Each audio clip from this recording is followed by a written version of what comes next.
السلام علیکم، کیسے ہیں آپ لوگ؟ امید ہے سب خیریت سے ہوں گے۔ میں ہوں آپ کی دوست مدیہ اور آپ دیکھ رہے ہیں آپ کا اپنا چینل مدیہ کی زبانی۔ آج میں آپ کے لیے لے کر آئی ہوں دوستی اور محبت کا لاسٹ ایپیسوڈ۔ تو چلیں شروع کرتے ہیں۔ عبداللہ، کہاں ہو تم ہی تو صرف میرے دوست تھے۔ میں نے سلمان سے کہا تھا صرف غصے میں ہو تم، جلدی واپسی آ جاؤ گے۔ میں اپنے دوست کو جانتی ہوں، عبداللہ مجھے نہیں چھوڑ سکتا۔ سلمان وہ صرف میرا دوست تھا، میں اس سے صرف دوستوں والی محبت کرتی ہوں۔ سلمان، اس کے ساتھ وہ رونے لگتی ہے، چلانے لگتی ہے، چیخنے لگتی ہے۔ میں واپسی گھر چلا گیا۔ میں نے اسے اس طرح نہیں دیکھ سکتا تھا۔ میں دوسرے دن میں سلمان سے ملا، میں نے اس کے منہ پر مکہ مارا۔ پھر میں نے اس سے کہا تم میری دوست کے ساتھ کیا کیا کیا ہے؟ میں تمہیں مار دوں گا، میں تمہیں قتل کر دوں گا۔ میں سوچتا تھا کہ وہ تمہارے ساتھ خوش رہے گی اور میں نے اسے چھوڑ دیا کیونکہ وہ تم سے محبت کرتی تھی۔ میں روتے ہوئے کہہ رہا تھا تم نے اس کے ساتھ یہ کیا کر دیا؟ وہ بہت ہی معصوم لڑکی تھی، وہ تم سے بہت محبت کرتی تھی۔ سلمان ساری باتیں سننے کے بعد جواب دیتا ہے مہا مجھ سے محبت نہیں کرتی تھی، وہ ہمیشہ تمہارے بارے میں ہی باتیں کرتی تھی، ہر وقت ہر پل صرف تمہاری باتیں کرتی تھی۔ میں کسی کی طرح برداشت کر سکتا تھا کہ وہ میری ہو کے بھی میری نہ ہو۔ مجھ سے برداشت نہیں ہوتا تھا کہ وہ ہر وقت ایڈی ایڈی ایڈی کرتی رہتی تھی۔ ایڈی کو یہ پسند ہے، ایڈی کو وہ پسند ہے، تم سے اس کے ساتھ سب کچھ تھے۔ وہ مجھ سے ہمیشہ کہتی تھی کہ ایڈی جلدی واپسی آ جائے گا، میں دعوت کر دوں گی، اور اس نے مجھے چھوڑ دیا۔ تمہارے لیے عبداللہ مجھے تم سے نفرت ہے۔ مجھے سلمان کے بات پر یقین نہیں آیا تھا۔ مجھے اس وقت لگ رہا تھا کہ وہ مجھے بیوقوف بنا رہا ہے، لیکن اس نے پھر بتایا۔ ایک دن مہا نے میرے پاس آئی اور کہنے لگی میں معذرت چاہتی ہوں، میں تم سے محبت نہیں کرتی۔ مجھے بہت صدمہ ہوا کہ اس نے مجھے چھوڑ دیا بنا کسی وجہ کے، اور پھر کچھ دن بعد میں نے سنا کہ وہ پاگل ہو گئی ہے۔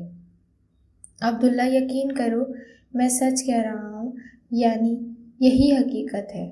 میرا کوئی تعلق نہیں، میں نے اسے نہیں چھوڑا، اس نے مجھے چھوڑا ہے، اور میں نے اسے پاگل نہیں بنایا۔ میں گھر آ کر سوچتا رہا کہ کوئی ایسی چیز جو بھی میں بھول رہا ہوں۔ میں ساری باتیں سوچ رہا تھا کہ ایسا کیا بات ہے، کون بتائے گا وہ۔ پھر اچانک ہی میرے دماغ میں ایک خیال آیا، اور اگلے ہی دن میں اسپتال گیا۔ میں نے اس کے سامنے جا کر بیٹھ گیا۔ میں نے کہا مہا تم یہ سب کیوں کر رہی ہو؟ وہ چلانے لگی، چیخنے لگی جیسے پاگل لوگ کرتے ہیں۔ میں نے کہا بند کرو یہ سب، تم دوسروں کو بیوقوف بنا سکتی ہو، مجھے نہیں۔ تم اپنے والدین کا دل دکھا رہی ہو، تکلیف دے رہی ہو۔ میں جانتا ہوں تم پاگل نہیں ہو، تم بالکل ٹھیک ہو۔ میں اسی وقت سے جانتا تھا جب میں نے تمہیں دیکھا تھا، تم بہت اچھی اداکاری کرتی ہو۔ مجھے ایک بات سمجھ نہیں آ رہی کہ تم یہ سب کر کیوں رہی ہو؟ کیوں؟ میں نے اس کی آنکھوں میں آنکھیں ڈال کر کہا، اور اسے یقین آ گیا کہ اب ڈرامہ نہیں ہو سکتا۔ تو اس نے مجھے سے پوچھا تمہیں کیسے پتہ چلا کہ میں ایکٹنگ کر رہی ہوں؟ میں مسکرایا اور بولا میں بتاؤں گا اگر تم مجھے یہ بتا دو کہ تم یہ سب کیوں کر رہی ہو۔ ہم دونوں وہی پچھلے دوست بن سکتے ہیں، پہلے جیسے تھے۔ پتہ نہیں چلا کہ ہمارے درمیان 2 سال گزر گئے تھے۔ ٹھیک ہے، لیکن تم مجھے بتاؤ کہ تمہیں کیسے پتہ چلا یہ سب؟ میں نے بتایا مہا تمہیں یاد ہے جب تم نے مجھ سے ملنے اسپتال آیا تھا تو تمہاری پہلی غلطی یہ تھی کہ تم نے مجھے عبداللہ کہا، ایڈی نہیں۔ تم مجھے کبھی عبداللہ نہیں کہتی تھی، ہمیشہ ایڈی ہی کہتی تھی، اور میں معذرت کے ساتھ کہتا ہوں کہ تم ایک گھٹیا قسم کی ایکٹنگ کر رہی تھی۔ مجھے تو یقین ہی نہیں آیا، پتہ ہے نہیں تمہارے گھر والے اور دوسروں نے کیسے یقین کر لیا، کیونکہ میں تمہارا دوست ہوں۔ مجھے تمہاری آنکھوں سے پتہ چلا، اور دوستی ایک ایسی چیز ہے جس میں دوست تو دوست کو نہ پہچان سکے تو وہ دوستی ہی کیا۔ اور اب تمہاری باری ہے مہا، اب تم مجھے بتاؤ تمہارے ساتھ کیا مسئلہ ہے، تمہیں کیا ضرورت پڑی تھی کہ اس طرح کی ایکٹنگ کرنے کی؟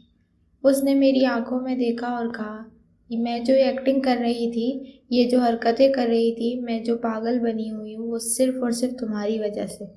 مجھے حیرانی ہوئی کہ وہ مجھے پر الزام لگا رہی ہے۔ دنیا میں اگر کوئی دوست تھا وہ صرف تم ہو۔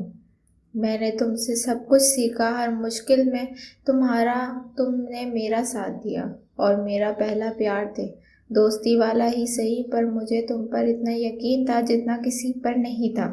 اگر کوئی مجھے چھوڑ دیتا تو مجھے بھی یقین تھا کہ تم مجھے نہیں چھوڑو گے۔ مجھے اتنا یقین تھا تم پر ایڈی، تم نے مجھے نہیں بتایا کہ تمہیں مجھ سے محبت ہے، اور یہ ہے تمہاری محبت کہ جب تمہاری ضرورت پڑی تو تم نے مجھے چھوڑ دیا۔ ہر دن میں تمہارا انتظار کرتی تھی، جب بھی میں سلمان کو دیکھتی تھی، جب بھی میں اس سے ملتی، مجھے تمہاری یاد آتی تھی۔ مجھے ایسا محسوس ہونے لگا کہ مر رہی ہوں۔ میں نے سلمان کو چھوڑ دیا کیونکہ ہر وقت تمہارے بارے میں سوچتی تھی۔ مجھے ایسا لگتا تھا کہ میں سلمان کے ساتھ زیادتی کر رہی ہوں، اگر میں نے انہیں نہیں چھوڑا تو مجھ سے خود سے نفرت ہو جائے گی۔ مجھے محسوس ہوا کہ اس کی خوبصورتی مجھے اس کی طرف متوجہ کرتی تھی، وہ محبت نہیں تھی۔ وہ جب میں نے اس کی حالت میں دیکھی کہ مجھے کچھ سمجھ نہیں آ رہا تھا، میں دعائیں کرتی تھی کہ اللہ کہ تم آ جاؤ۔ انہیں دنوں میں میرے والدین میری شادی کے لیے پریشان ہونے لگے اور رشتے دلانے لگے، اور مجھے اس سے زبردستی کرنے لگے کہ میں شادی کر لوں۔ پھر میں نے اسی وقت پاگل ہونے کا ایکٹنگ شروع کر دی۔ میں نے ساری تیاری کی تھی کہ میں ایک نیم کے درخت کے نیچے بیٹھ گئی اور میں نے 2 نیم کی گولیاں کھا لی، اور پھر رونے لگی، چیخنے لگی، چلانے لگی، اور پھر بے ہوش ہو گئی۔ اور تمہیں تو پتہ ہی ہونا چاہیے کہ ایڈی یہ پاکستان ہے، پاکستان میں لوگ وہ دیکھتے ہیں جو انہیں دکھایا جاتا ہے، اپنا دماغ استعمال نہیں کرتے، اور لوگ کہنے لگے جن کا سایہ ہے اس پر یہ پاگل ہو گئی ہے۔ پھر رشتے دار تو دور کی بات ہے، ایسی لڑکیوں کو تو کوئی پوچھتا تک نہیں ہے، اور مجھے یقین تھا کہ تم ایک دن ضرور آؤ گے، اس لیے میں نے یہ کہا۔ اور مجھے اپنے اللہ پر پورا یقین تھا کہ اللہ پاک مجھے مایوس نہیں کریں گے اور میں صرف تمہاری بیوی بنوں گی۔